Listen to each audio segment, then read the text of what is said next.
just, you know, I'm humbled and amazed that I get to be a part of that legacy. And every single time I see like a hashtag Wonder Woman Wednesday, and I'm like, and I'm part of that. It's actually just very exciting. You know. What do you hope to bring to this version of Wonder Woman?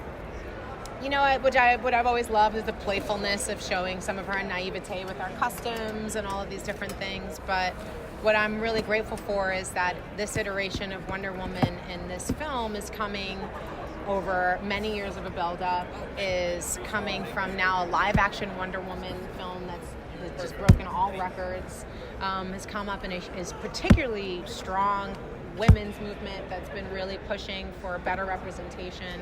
And so this film, as much as it goes back to the origin story of Wonder Woman, Steve Trevor coming and landing at the Mascara and her leaving and going out into America and the greater world and, you know, being that ambassador for her culture. It's also very female-centered. A lot of the characters are female and the good and the bad side.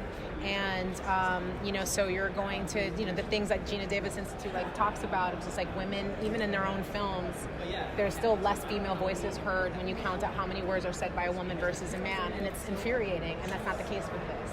And we get into the nuance in a modern way, yes, with the old nostalgic origin story, but in a modern way really explore, like, what does that mean, her mere presence being around, even with the best intention, being all powerful in so many different ways. How does your mere presence create conflict and confrontation? And then how do you grapple and deal with that when actually you're trying to do good and still negative outcomes come out of it?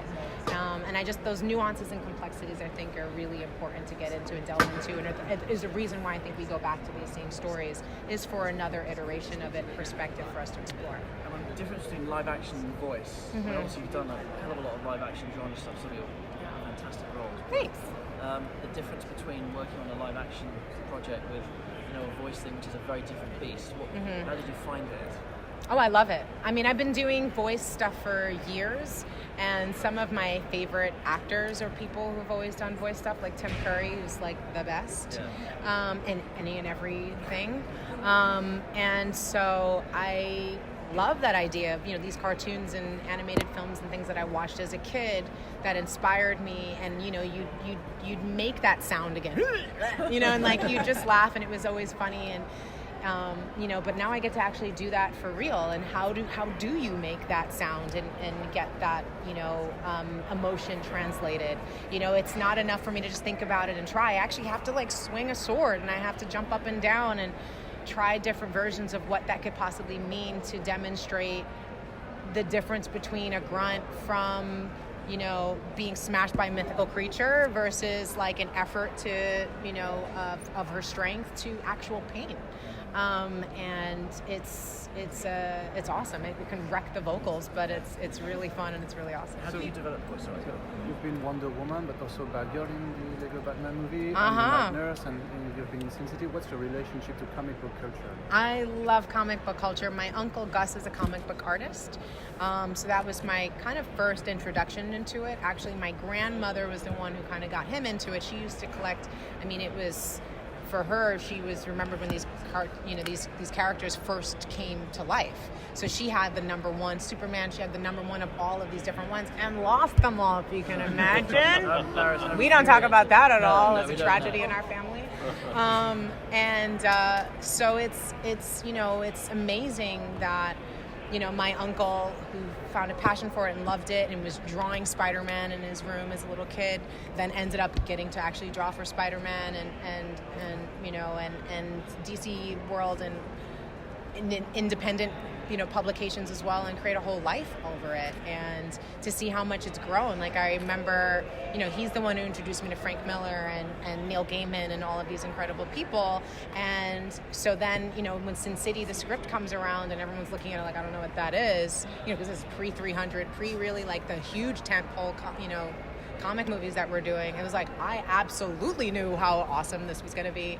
And then here comes my uncle to visit on set, and they're talking about like blue pencils and special papers and stuff, super nerdy. And it's just really wonderful to see where Frank's gone. I mean, now, you know, I'm voicing Wonder Woman. Here's the man who brought us Dark Knight.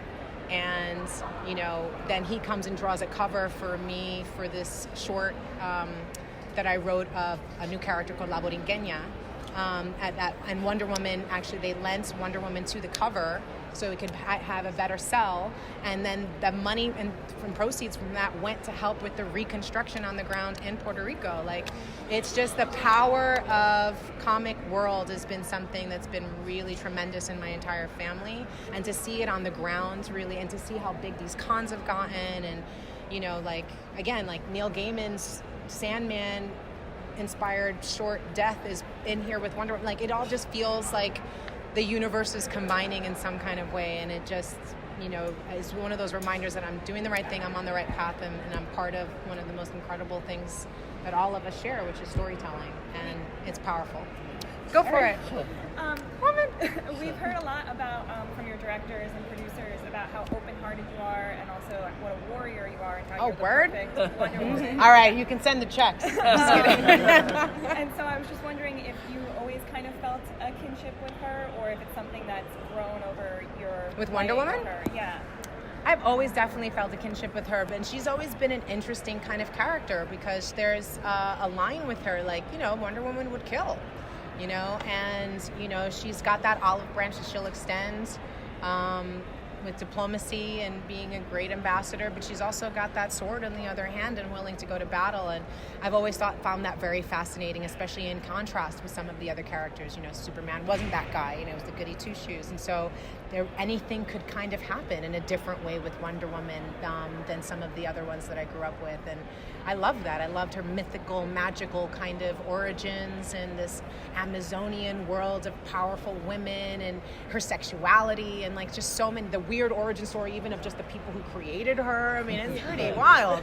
So it's, you know, it's just an interesting deep dive into our culture and into our world, and I'm grateful that she's still around to impact people for I think the greater good. But there's nuance, there's complexity, and that's what I like about it. I know Gary wanted to ask you one very quick question. Go. Always one more Do from you use Joel. props when you're creating the voice? No do you props. Hold a sword or I a don't. shield, or Fake I just wondered sword. if, you know, Fake fake sword. swords and maybe a It's little all like, shield. but I'm like running in place and like I get into it for There's sure. nothing like watching Rosario in the booth. It's so much fun.